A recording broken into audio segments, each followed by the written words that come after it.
I'm ready.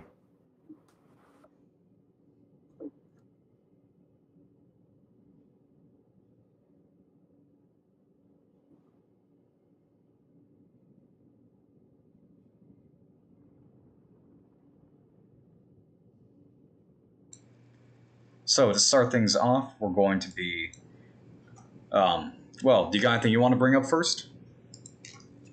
Uh, well, I don't know about you or your watchers or listeners, but I hope you guys fill out your selective service forms. Yep, that's always That going was to a be. World War III joke.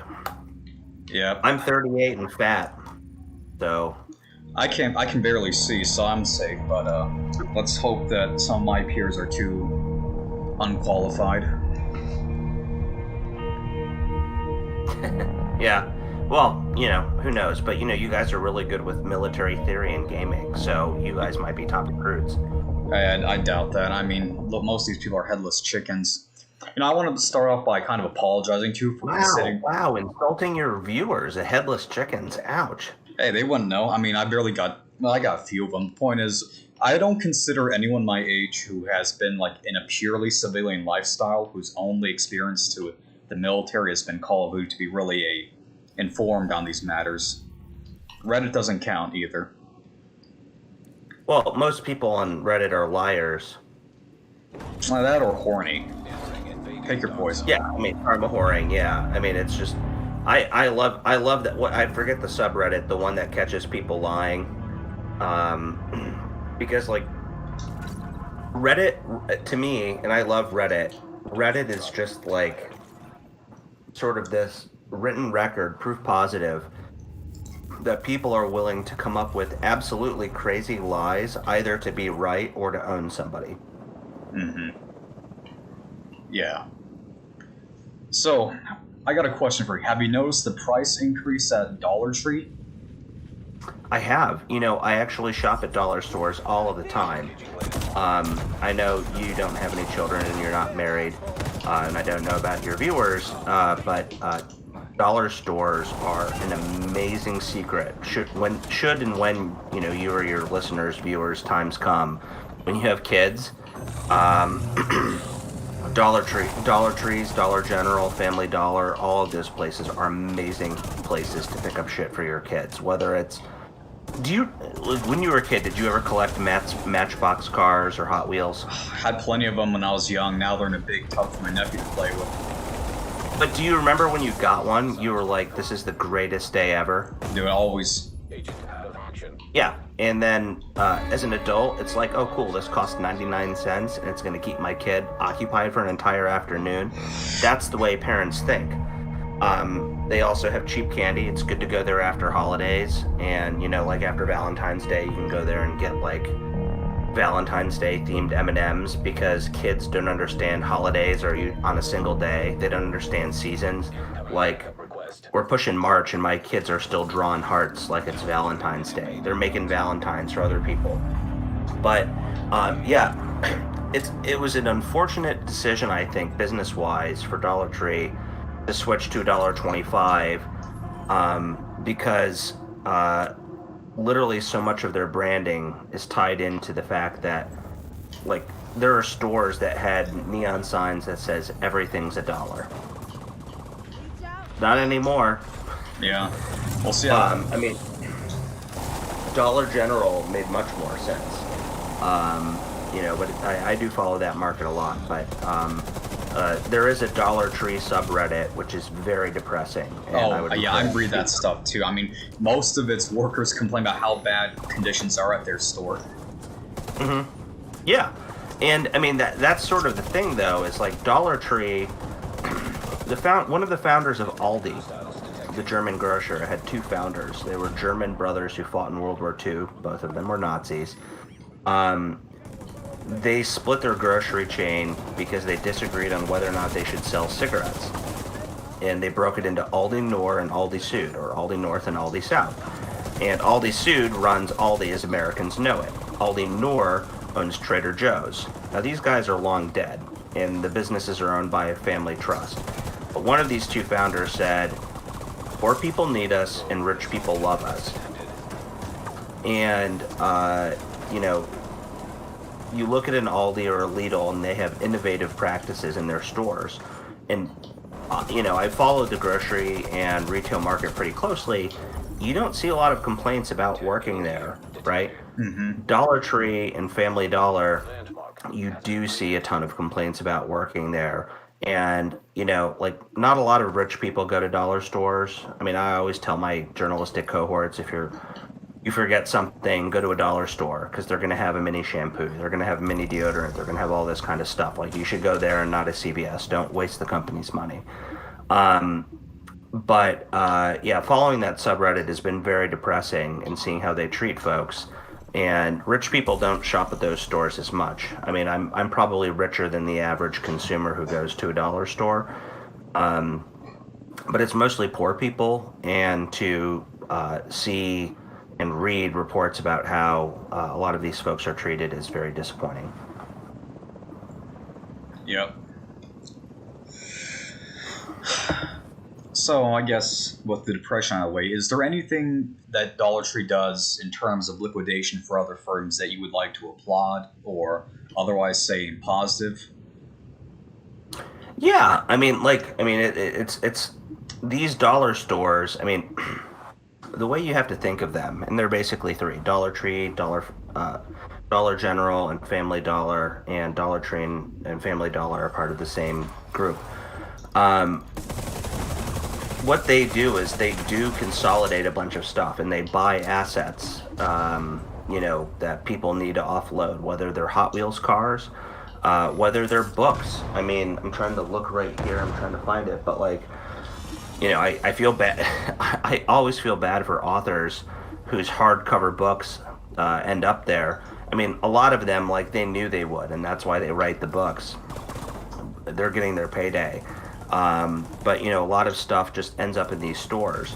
Other ones consciously go out and try and come up with ways to serve consumers. Dollar General, I would say, is a little bit more highbrow than Dollar Tree or Family Dollar.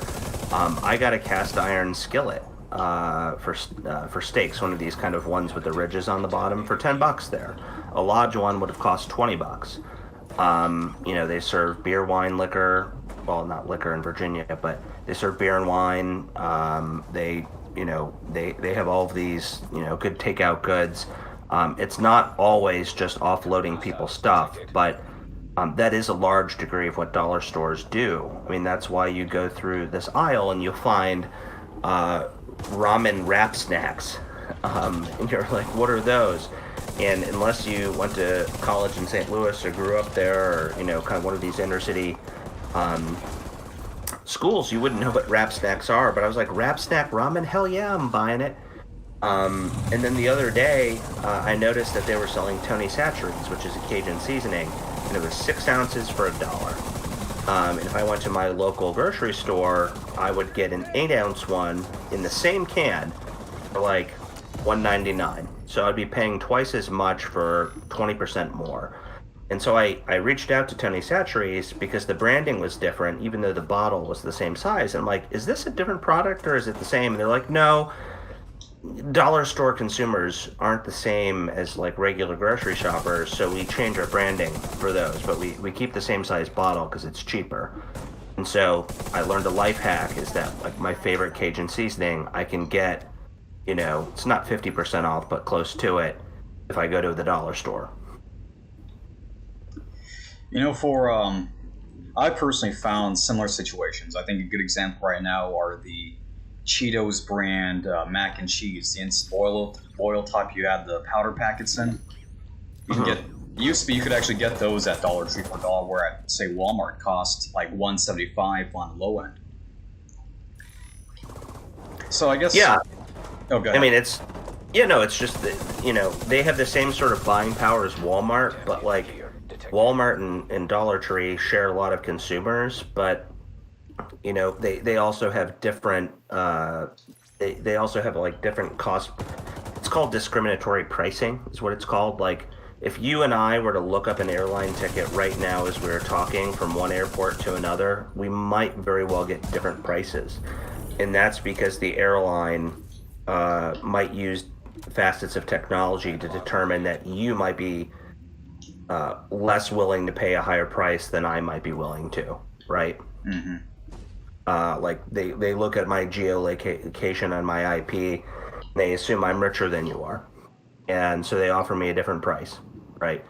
I mean, that's also why pretty much every airline in the world except for Southwest is part of price, like those price things. Like Southwest for a long time has only given their airfare on Southwest's webpage.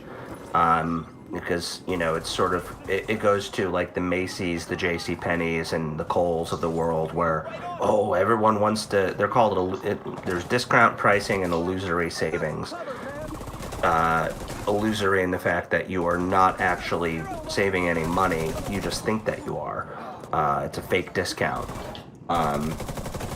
But Walmart and Dollar Tree, getting back to that, like they have different motives, right? And they have different shoppers, and they have different market economics, and suppliers will charge different prices. I mean, Walmart can command certain prices from the supplier, but that doesn't mean they're going to sell it at that price. So if Walmart is selling something for $1.75, Dollar Tree is selling it for $1, or at least maybe now $1.25.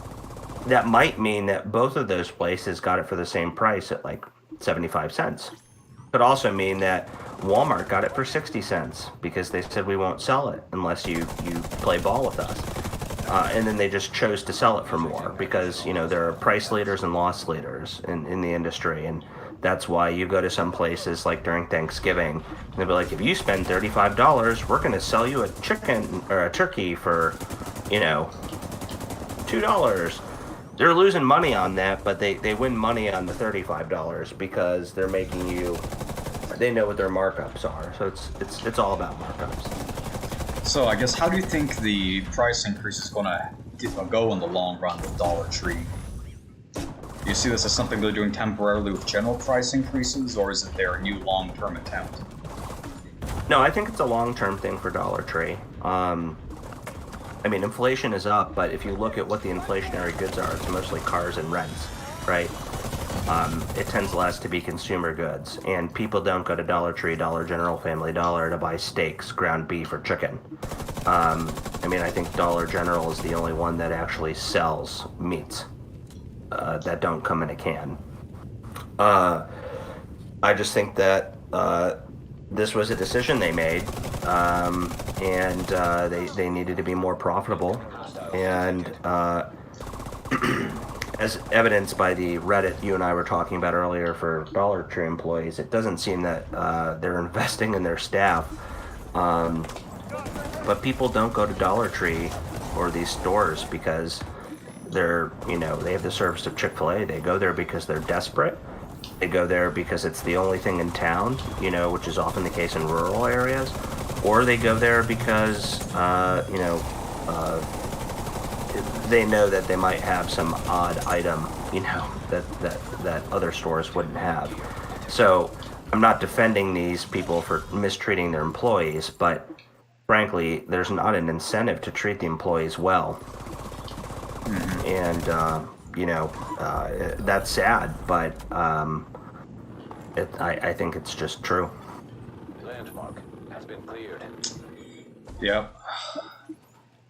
Okay, so just a question. How are things on the ground in Virginia in general? Well, it's still cold and windy. We have a new governor, Glenn Youngkin, who won the election last November. He was long not expected to win, but in the latter days, Terry McAuliffe, who the longtime Democratic apper chick and a former governor, Virginia doesn't let you serve consecutive terms as governor. You can't serve them back to back. So he was running again for a second term after there was like an intermediary governor. And the political world, Virginia and New Jersey are the off-year elections, and they said, oh my gosh, it was so close in New Jersey, and look at what happened in Virginia, like maybe the Republicans are really doing well. And don't get me wrong, like Democrats, are trying 6 days a week and twice on Sunday to just be horrible messengers. But after taking office, Youngkin did what he campaigned on, and then he's seen his approval rating plummet by like 22%, one poll said. And so I think it might be a little bit early, but still, I don't think coming into the midterms here this fall for Democrats in the House and Senate, that things are looking really good for them. But I wouldn't point to Virginia and New Jersey and say that things are going particularly well. Yeah. They're not going poorly, but Youngkin seems to be making blunder after blunder. So my question, I just got a two-part question on this. With his approval ratings dropping and the fact that he doesn't have to run for re-election, do you think he's going to double down on his points? And the other thing is, I want to ask is there a lot of regret among voters for voting for him, or is his support place kind of solid? Well, I can't speak to regret of voters. I know people who voted for him. Full disclosure, I hate Terry McAuliffe, but I voted for him because I thought Glenn Youngkin was a fraud, and I still do, and I think that his early time in office has proven to be correct. But to your question about whether or not he's going to double down, of course he is. I mean, that a lot of voters wrongly want term limits for their legislators, whether they're at the state level or the federal level, and they somehow wrongly think that this is going to make their legislators more honorable. What they fail to foresee is that this just changes their incentives. If I got elected to the Virginia State Legislature today, and you told me I could serve two-year terms, so 4 years total, would that make me more likely to be a principled firebrand, which it may be if I have my eyes in higher office, which is often the case, or would it make me likely to sell out to interests who would donate to my campaign and offer me a job the second I got term limited out of office? Yeah. Both options are out there. The issue facing Youngkin, we haven't really had many real contenders for president of the United States from Virginia. Ohio, where I'm from, originally has a lot of presidents. Virginia, I believe, has the most. We had Governor Gilmore ran for president, and you and listeners might not even know who he is. We had Jim Webb, who I don't think was governor, but was a senator from Virginia, run for president. But it's clear to me Glenn Youngkin wants to run for president, and he's trying to run to the moderate side of the Ron DeSantis's of the world and the Donald Trumps of the world, and hope he can get voters like me to vote for him in the primary and in the general. Now, he'll never get my vote, but I wouldn't say that he's doing a poor job of trying to do this.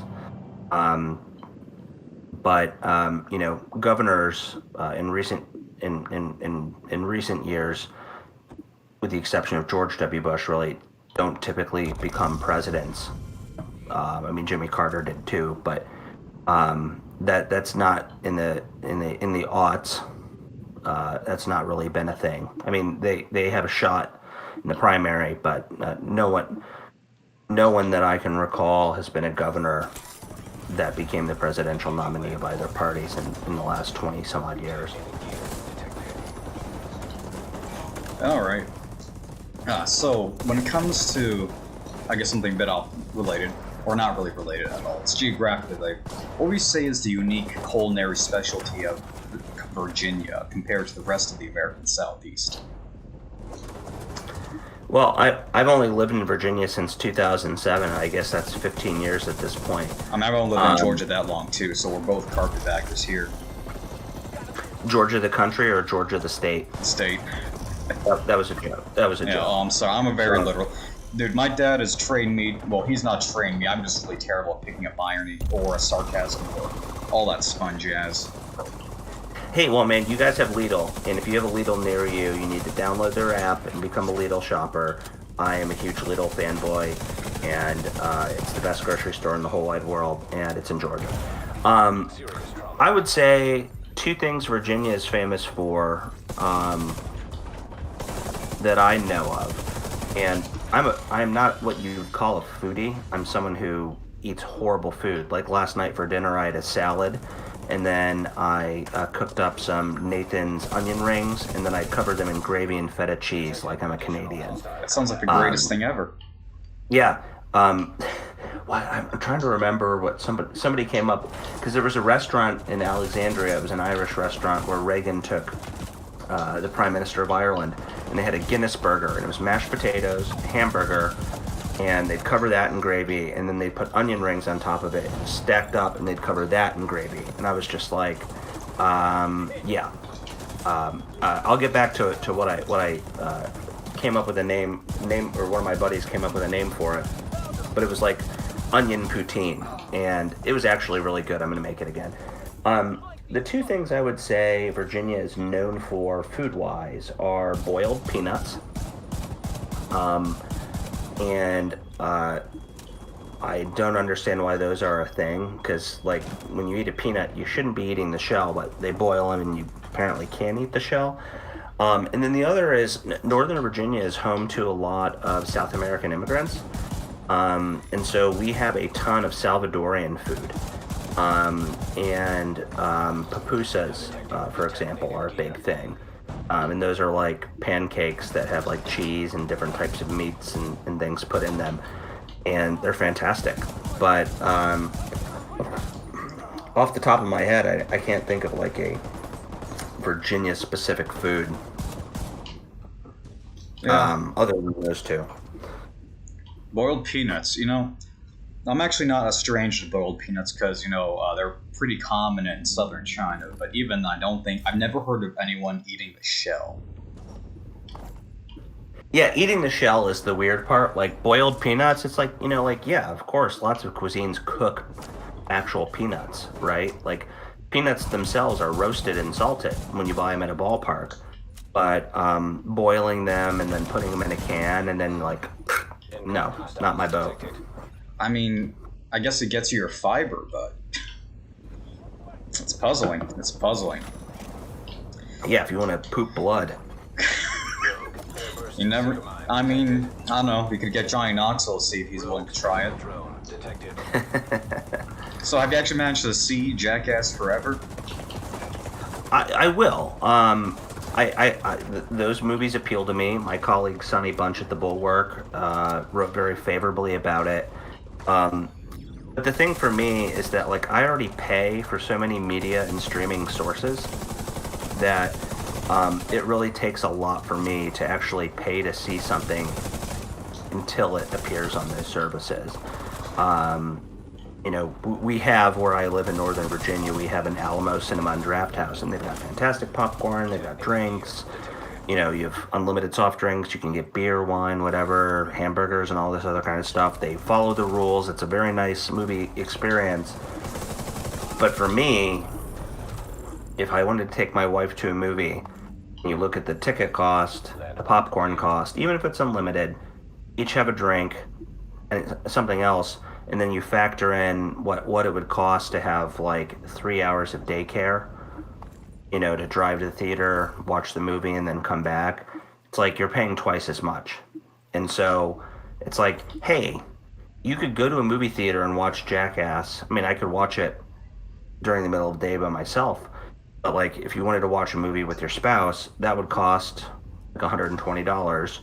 You could buy it for $20. You could rent it for $3.99, $4.99, $5.99, or you could just wait until it's free for something you already pay for. So that's what I tend to go with. Yeah, well, I can give you some advice already. Definitely, I would not advise having something to eat while you watch Jackass Forever. So even if it was financially feasible, I would not advise checking it at the Alamo Draft House. I mean, I can afford it, but it's a time value of money thing. Yeah, well, I'm just trying to help. Yeah, I mean, sure. It's very funny because I was looking at local showings near where I live, and there's a place called Cine Bistro, which is one of those studio movie grill. So, I mean, you probably know what the type is. And Yeah. Let's just say that I definitely don't think... Oh, shit, I gotta get running. I would definitely say that that's not something I don't know, anyone who's brave enough to eat a meal while watching a Jackass film, I guess, deserves commendation. I'll say that much. Yeah, I mean, I think I'd leave it at popcorn. I wouldn't, like if the popcorn is free and unlimited and they keep bringing it to you, it's one thing to knock over your popcorn, spit it out, or something else, but I wouldn't order like a Wagyu steak, or something that it's not unlimited. Certainly. And my game is refusing to work. So let me think. So were you going to play Battlefield 3, if I recall? I decided to install, but I realized that everything was running like crap, so I'm just playing the Division 2 right now on stream in the Dark Zone, where I'm getting hunted down by like 3 people, I think. Dude, one of these days, I mean, I don't really have the setup because I don't play games on computers. I play them on my PlayStation, but, maybe I can set up my phone and we can play a game of Warzone or something on... Yeah, I mean, sure thing. You're the busy one, and I'm going to be the busy one in a few months, depending on how grad school acceptances go. Well, thoughts and prayers. Hope that works out. So far, I've gotten accepted to my safety schools, and I got rejected by MIT, which was no surprise. Got waitlisted at my home. Your safety school is fun. I was talking to a buddy, and his wife got into a medical school. And getting into American medical school, is like winning the damn lottery. Yeah. And he was like, well, we already got in one of these places, but we really hope to get in somewhere else, but like, if we have to go there, I guess we'll take it. And I'm like, dude, so if your safety school is cool, and you're cool with going there, I'd say do it. Yeah, just gotta see what the other results are. Right now, I'm trying to get into the mentality of cooking for myself, though, since I'll have to move out, and no longer the free rent is the deal. So I've been doing a lot of cooking lately with breakfast and all that. My current goal is to get to the point where I can make fried curry rice noodles, since that stuff, making at home will probably save me about $13 nowadays. Well, hey man, when that time comes, send me a note and tell me what your new address is, and I will buy you a nice Lodge cast iron skillet, send you some recipes. Hey, I can just use my brother's old one. He's into cooking, too. Well, geez, yeah, I mean, but those are the best pans in the whole wide world, and whenever a friend of mine gets married or has a kid, I'll buy something off of their registry, but I'll also buy them a cast iron skillet, a 10-inch one, and I will send them my recipe for cast iron skillet pizza. Because whether or not you're newly married or you're, a new parent of a kid, you're going to be having weird hours, you're going to be hungry, and you don't want to be hangry, and you should never fight hangry. And this recipe for a cast iron skillet pizza is fantastic, but a cast iron skillet's never going to do you wrong. And if you break one, you should be put in a mental institution because they're almost impossible to break. So, when you were in your heydays as a young man, what was the best, most practical home meal you could make for yourself that was quick and calorically adequate? So what I would do, I would say, when I was in college, I didn't cook much for myself. Like, I would eat a lot on campus. I worked at a bar and restaurant where I ate for free, and I ate a lot of White Castle, which... is like small little hamburgers, because I love those. It's one of my favorite restaurants, and readers can look up, or viewers can see my White Castle poster up there. And then when I was when I first moved out to DC, it was not dissimilar. There's no White Castle out here, but I would mostly eat out during the work week because, even though I got paid peanuts, because it was just like, you didn't have that much time, you're working on the hill, you had a very busy day. But my favorite recipe that I would make, both in college and when I first moved out here, and I was living in someone's basement and room, not much bigger than my office here now, and I was cooking off of a hot plate with a mini fridge. I would go to Costco, and I would buy one of those bags of their frozen hamburger patties. And I would buy a bag because, like, my mini fridge freezer wasn't big enough for, like, the box that you could buy that had, like, 40 of them, right? So that was my protein. I would get, like, 20 hamburger patties, and I would take them home. I'd take them out of that bag because it was too big, and I would put them in gallon Ziploc bags, and I'd stuff them in there. And then I'd buy a big thing of ramen noodles, and then I would buy soy sauce and different Asian seasonings. And what I would do was, I had a double hot plate. On one of the hot plates, I would boil the water for the ramen, and then the other I would use, one of these $6 nonstick pans that I got at Walmart or something, and I would cook the hamburger patty, and I would cover it in the seasoning, and I'd cover it in the soy sauce, and I'd baste it, and then as it cooked, I'd break it up, and then as I cooked the ramen, I would pour it in the bowl, and then I'd put the beef in there, and, sometimes I put like an egg in there, kind of make it like egg soup. Landmark has been cleared. I know ramen noodles is very stereotypical, but there's this British gourmet restaurant called Wagamama. They have them in Boston and New York, and they were about to build one in Washington when I moved here, and I was so excited because I went to the one in London when I was on spring break in college, and then the financial crisis happened, and it was just like, come on, the financial crisis didn't really hurt DC all that much. You could have done it, but they bailed out on DC, so we don't have a Wagamama. But I have their cookbook, and so I go through and I would make different things, and I'd make chicken variations of that. But frozen hamburger patties store much better in a freezer, in a mini fridge, than chicken breasts do. I would sometimes buy like the canned chicken breast chunks, and then I would come up with stuff like that. But the problem is when you live in a very small place that doesn't have adequate ventilation, you don't want to make something that will smell so pungently that you'll have to deal with it for days. And so I was okay with that. That's definitely informative.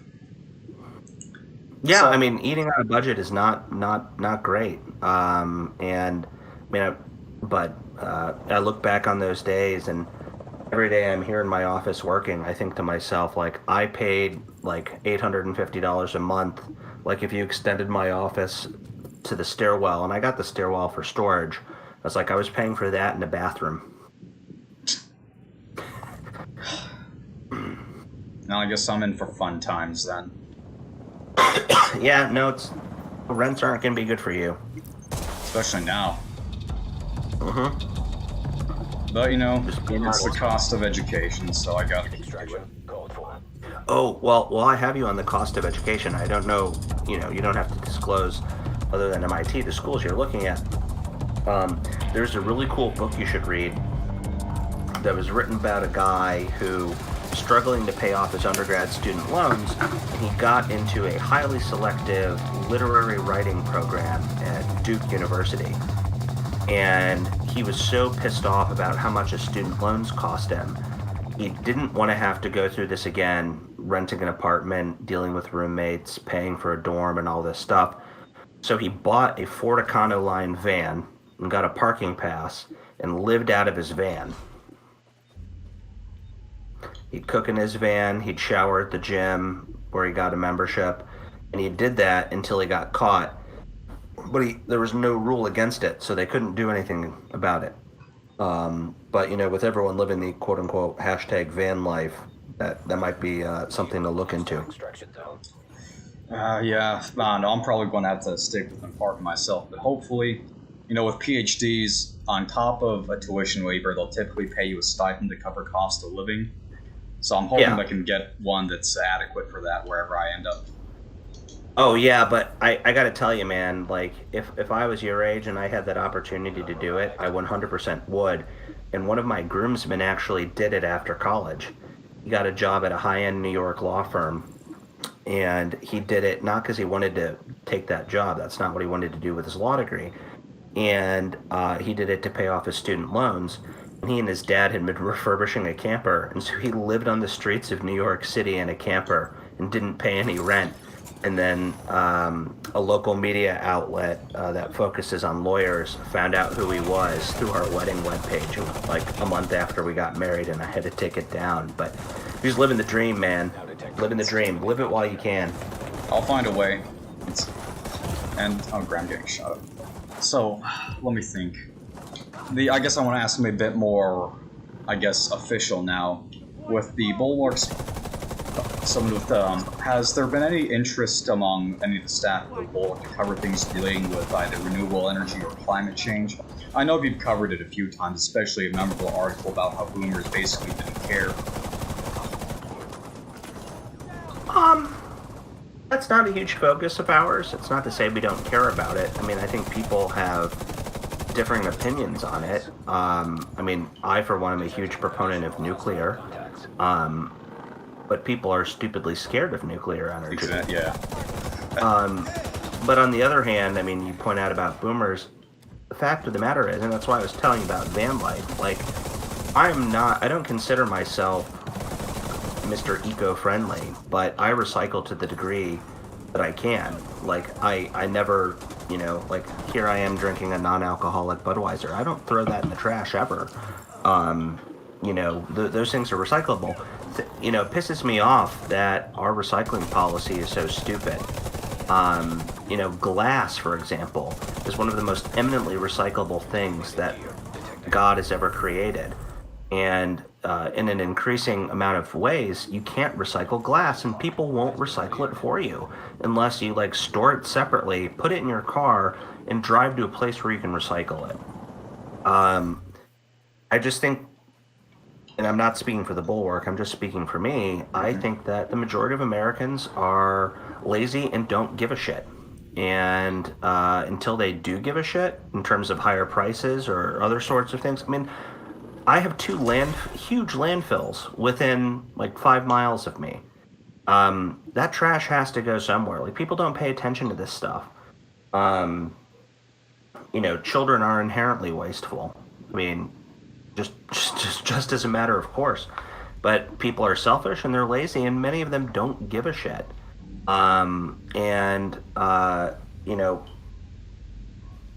It's not news to anyone who pays attention or cares about this sort of stuff that since the 1990s, publications have been saying, oh, we got to do this. You're too young for this, but Captain Planet was a huge thing when I was a kid,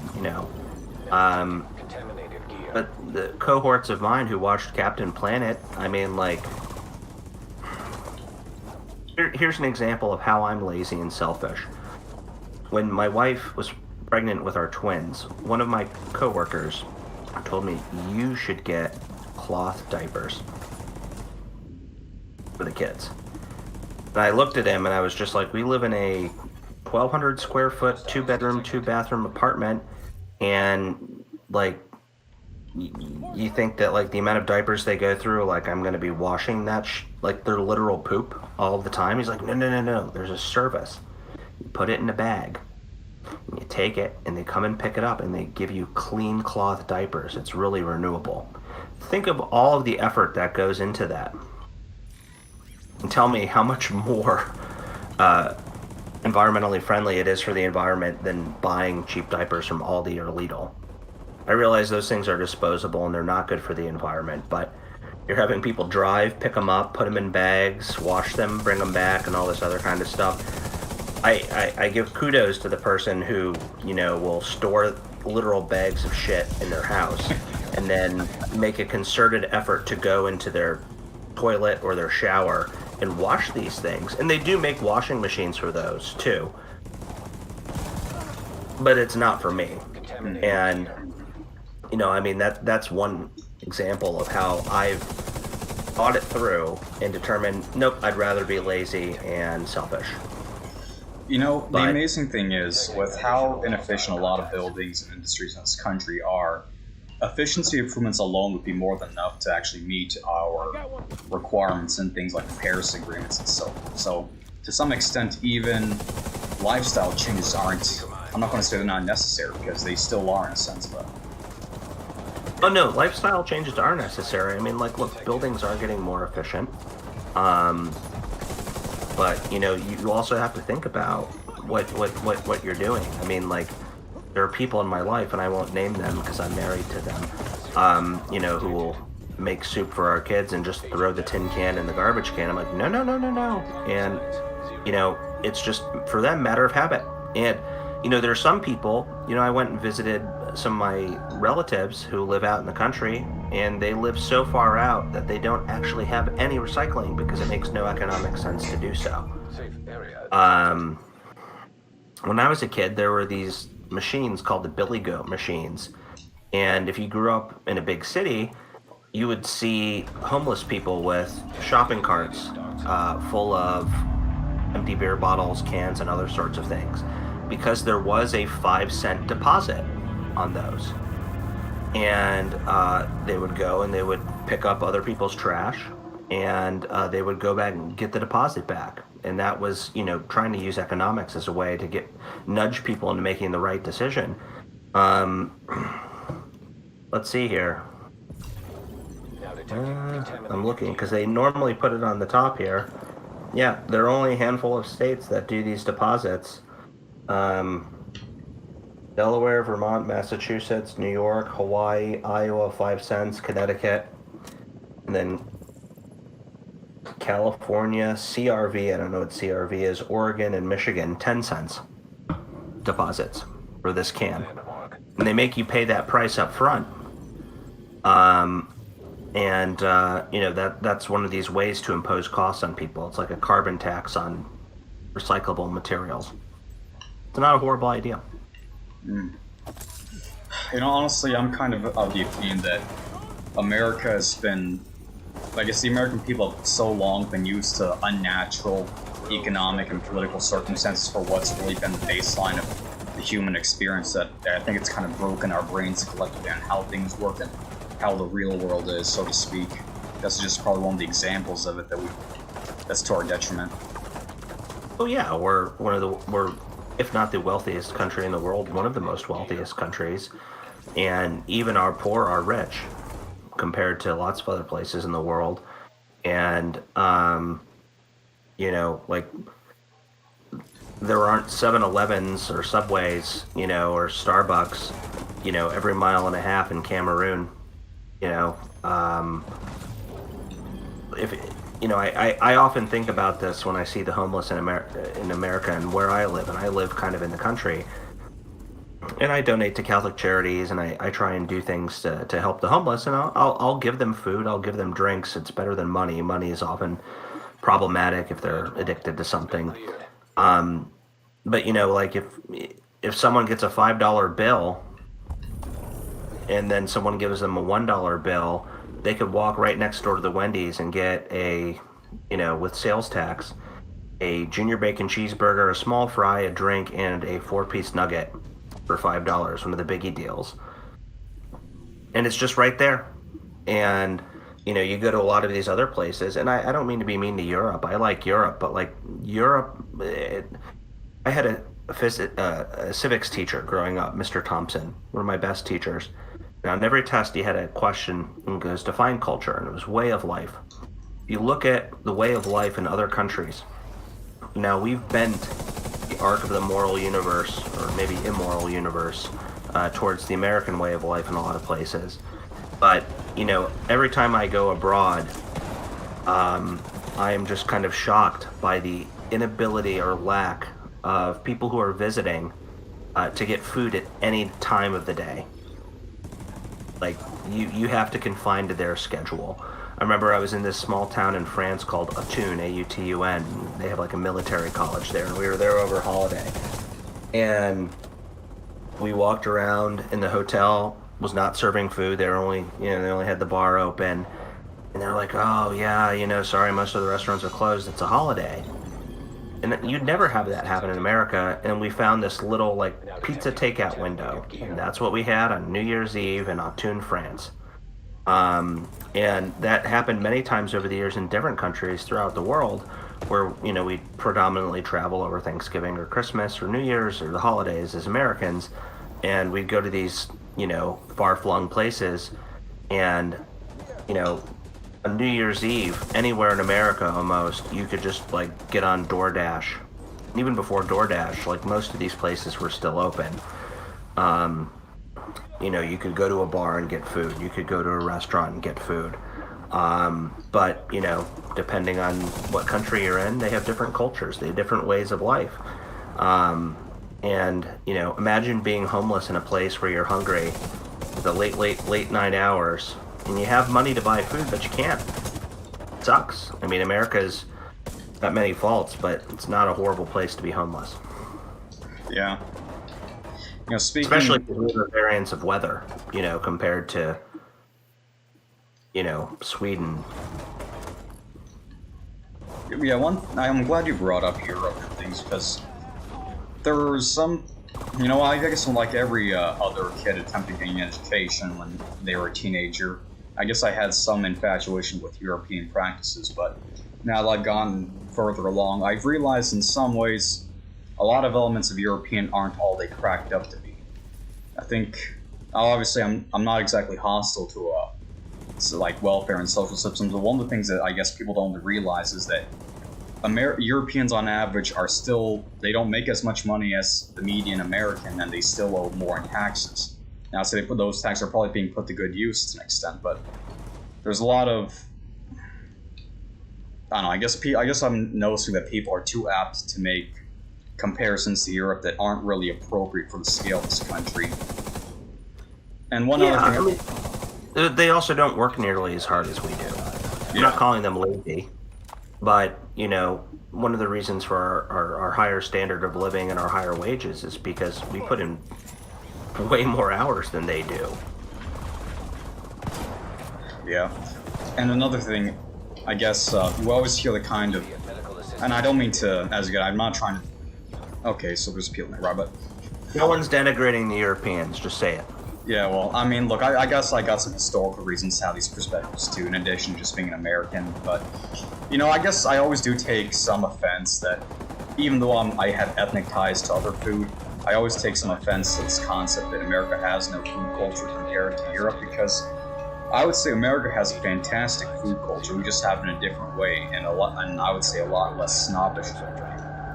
Because go into a grocery aisle where you're any aisle, you're going to find things like high fructose corn syrup cereals, you're going to find canned chili, you're going to find, and forget the milk and eggs, you're going to find potato chips. But the thing is, you'll find those at every store in this country. You're going to find the ability to have those supplied to every store in the country at almost any time of day, regardless of the circumstance. Even now with COVID-19 being on ideal, we still have those being well supplied. So the American culinary strength should not be ignored just because we don't have these high-end culinary practices that a lot of people like to complain about. The American system has allowed the development of a food infrastructure that's quite unparalleled in the rest of the world, where you may not always get foie gras at any time of day you want, you can always get your favorite snacks you want. And quite frankly, for most of the pay scales of the vast majority of people in the country, the American food logistics system should be our culinary wonder and lauded. I'm sorry if that was a bit long-winded, but I mean, I would defer to what I call the Sonny Bunch argument. Like, Sonny Bunch loves Chili's. Sonny Bunch is one of my coworkers. He used to work at the Weekly Standard. Then he went to the Free Beacon. Then he started his own thing. And then he came to work with us at the Bulwark. And his argument, this really mostly applies to Americans who like to look down on places like Chili's or Applebee's or TGI Fridays. They were so horrible. Why would they be so popular? And one thing that I would kind of mention is, Europeans want our fast food. It's not the opposite way. I mean, I was typing and looking this up. Can you tell me, one European fast food restaurant chain, outside of maybe IKEA, which maybe has 75 locations in North America, because they have a restaurant there. That's not a fast food chain. Can you tell me, a European invented fast food chain that, Americans are just craving? Literally none come to mind, so, because probably none exist. The only foreign fast food chain I'm aware of that actually is starting to get traction is Jollibee's, and that's really Filipino and Chinese. Oh yeah, Jollibee's. I'm familiar with them. Yeah, aren't they known for their wings too? I know they had a corned beef sandwich, which I was really astounded by because the only other place I know that's corned beef is Arby's. Yeah, Jollibee's is expanding, but like there really aren't many, right? I mean, one of the funny things that I've found in my study of quick service restaurants is that there are a lot of them that realize that they can't compete in the United States, and so they set up a perfunctory amount of locations in the United States, and then they try and sell it abroad as something that's popular in America when it's not. An example would be Five Guys, which is based out of Lorton, Virginia, a couple miles north of me, was founded here in the Washington, D.C. area. I'm sure you know what Five Guys is, and most Americans do now. But, you know, right when I moved out here, it was only a regional thing.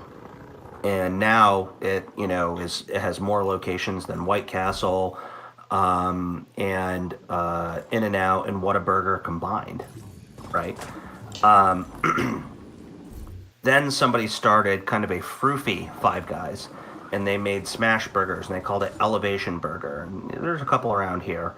And their burgers are good. They have shoestring fries. It's different, but it's the same sort of experience that they only make it to order. Nothing's frozen, like Wendy's, and it's a good burger experience. But there aren't a ton of them in the area. But then they just started franchising abroad. And like they're in Dubai, you know, they're in Qatar, they're just all over the globe. But you know, it's just one of these things, and it's 100% true. And it's no offense to the Europeans, because I've had your fast food. Look at me, I'm a fast food guy. I love fast food, but they want our fast food more than we want theirs, because we're better at it. Yeah. People, I guess, habitually underestimate, or intentionally or otherwise, the raw industrial strength of it, and how it just affects not only hard products, but things like food, education, culture, even. Right. Another thing about the United States that I appreciate is that we are fundamentally a nation of immigrants, right? Even Native Americans had to cross here across Beringia. So the point is that as a culture, we are predicated on integration with other people that does not come at the cost of their dignity, or at least they shouldn't, right? And obviously, that's not really how things always have gone down in our society. Yeah. So, and I think people really don't put enough emphasis on how Europe's national identity, I guess, focus. I would say their blood and soil approach to things, even in benign attempts, how much it just really obscures things. You know? Well, they're also weird protectionists. My wife is of Irish ancestry, and I've been to Ireland twice. We went there for our honeymoon, and we went to a chain called Supermax. And I always remember the name Supermax because it seemed like a play on McDonald's, and it obviously was. And instead of the Ronald McDonald Foundation, you'd put your change in a thing that donated to the Chernobyl children. And I took a picture of it because I got a huge kick out of it. But in Ireland, for example, like Irish beef is great, don't get me wrong, but they are so obsessed with it that like they won't get beef from other places. Here in the United States, you go to a Whole Foods, you'll get beef that could be from New Zealand or Australia or South America or whatnot. Like it's all about price and quality. There, it has to be Irish. And when you limit something like that, it's hard for something to take off. Like, let's say that Supermax is famous because its burgers only have Irish beef, and they only have Irish potatoes, and we know they sure as heck have a lot of potatoes in Ireland. And that's it, right? How do you export that across the globe? Especially if, you're offering freshness. Like, McDonald's doesn't always offer freshness, and people don't care. Wendy's does. There's a reason why Wendy's is not, dominating Russia or China or other stuff. It's because Wendy's has the standard. But McDonald's has a much more loose standard. And I think a lot of European restaurants, chains tend to have that too, and it's a little bit protectionist. I mean, Wendy's says it's North American beef, so it could come from Mexico, Canada, or the United States. But they promise you it'll never be frozen. An Irish chain couldn't promise you Irish beef that is going to be frozen unless they wanted to spend a lot of money on, airfare. Yeah. So it's just, I guess, people in this country, I think even we kind of underestimate just kind of the amazing things we managed to accomplish with our systems, and in my opinion, it doesn't get enough credit because if it wasn't so effective, so much of the world wouldn't try to emulate it. And that's not trying to say that the rest of the world can't be original or anything like that, because, they are, but I think we're getting an unnecessarily bad rap for this thing, that's all I'm saying. I mean, Dollar Tree, right? That's a pretty good example of everything working together for better and worse. Well, yeah, minus the people who work there, but yeah, I mean, and that's a choice our society has made, right? And that's a choice that European society has made. We were talking earlier about how much we make and how much we work, right? Going back to Mr. Thompson's argument of what is culture, it's a way of life. Well, they're willing to accept lower wages for a more decent way of life. And as you get older, and I hate to sound like I'm the old man here, you will be faced with those choices in your life, and I've had to make them. I took really low wages for horrible hours because I thought it would get me ahead. And then I took another job that did the same thing. And it did. And I got up to a point where I kind of got burned out. And so I took a job at a magazine called The Weekly Standard. And I loved working there, and they offered me less money than I used to make. But what they did offer me was a better way of life. They offered me a better culture. I enjoyed it. I was happier. I was sleeping better, and everything was great. So I took it. My spouse did a similar thing. You fast forward 10 more years, and, things have changed. I do work a lot. I mean, and so does she. But there are going to be choices in your life where you can value money or free time, and it's basically like your life is in your career is a gas pedal, and the question is, do you always want to have it fully down, pedal to the metal, or sometimes will you ease it up? That's really like Europeans are an ease it up culture, and we're a pedal to the metal culture. I mean, we got Super Bowl halftime shows and they don't, so, which works better, Well, it'll be interesting to see who sponsors it, because Pepsi decided they didn't want to spend the money to do it anymore. Honestly, I have to say, our Super Bowl commercial, is Super Bowl marketing really that effective for the cost of it? Yeah, it is. Okay. Absolutely. I mean, my degree is in marketing. I mean, you're not Pepsi spends something like $50 million with whoever hosts the Super Bowl show. Did you see a lot of Pepsi ad placements? Not this year, not like it in previous years. But if Super Bowl costs you $1 million commercial for national airtime, or $2 million, that's not a ton of money.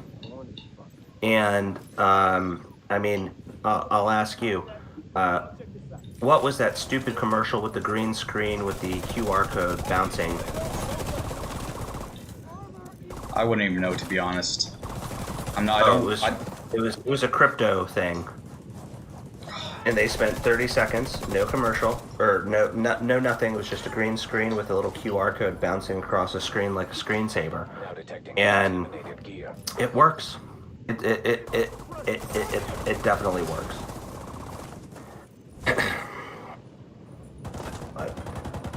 Well, do you have any last questions for me before I go up and watch our shows with my wife? Let me think of one real fast. Yeah. What would you say is the stupidest smart thing you've done in college? Ooh, stupidest smart thing I did in college.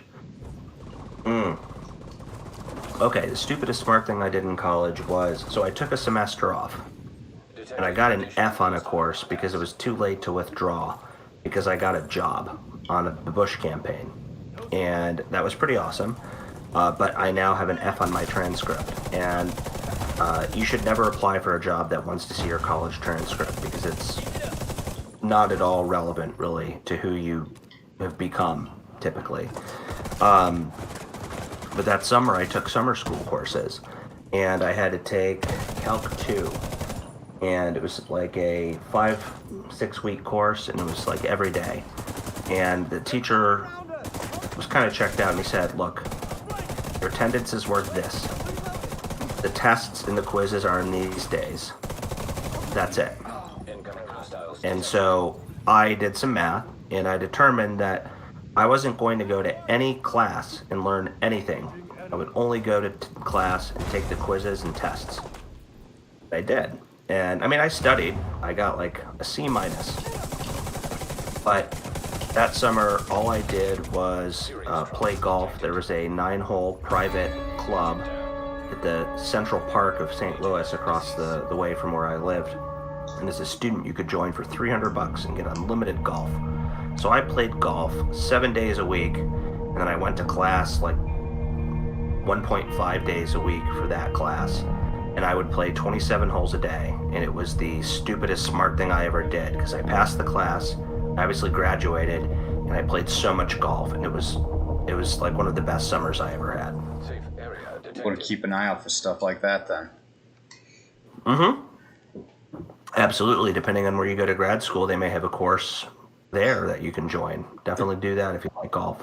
There's a guy, before we go up, actually there's something similar. There was a dude, and when I did some research last summer, the grad student who oversaw me was part of GT's bowling club, and he said he was actually bowling so much he was getting in trouble with the professor running the lab space. So, I guess this is a lot more accessible than what I thought. Yeah, but you can do a bowling match much more quickly than you can Golf, play yeah, around. obviously. All right. And I miss golf. I used to play a lot of it, obviously. And then when I was in Congress, I was on the board of the Congressional Staff Golf Association. Then I got married and had kids, and I basically play no more golf. I might play golf like twice a year. It's sad. I love golf, but it's an expensive thing, and when you got mouths to feed and 2 dogs that I hear yipping upstairs, Gotta make it's the not sacrifice. it's not worth cashing in the wife time, Like if you put in the points and you get some time away, I'd much rather hang out with friends in a scenario where I'm not spending 4 hours with 1, 2, or 3 other people, depending on however many of them are my friends, and barely talking with them. Because golf is not a social game as people make it out to be. I mean, yeah, you talk between shots, but once someone gets in a funk, they don't want to talk. So, No, it's good to discuss things with you. It's the big news of the day: Dollar Tree, golf, American industrialization, boiled peanuts. It's always great to have you on. Request anything, handle it. So, well, thanks for having me, Fax. It's always great to be here. yeah, I mean, look, I'll be honest, man, you don't get enough attention from people. I even posted the first interview you did with me on the Bulwark subreddit, and it got downvoted to 0.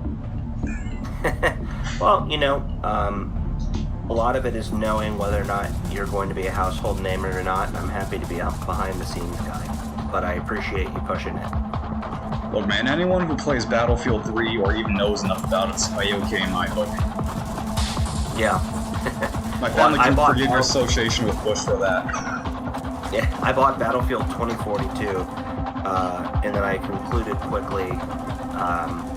It was like when I used to be good at those games, that's why I liked it. And I was like, am I really going to put in the time to be good at this game, or am I just going to stick with Modern Warfare? I'm just going to stick with it. Hard choices. Me, I'm just waiting until that game gets some better optimization. Yeah, fair enough. Well, good to talk with you. Same. Always great to have you on. So, Talk to you soon. see ya. Good night.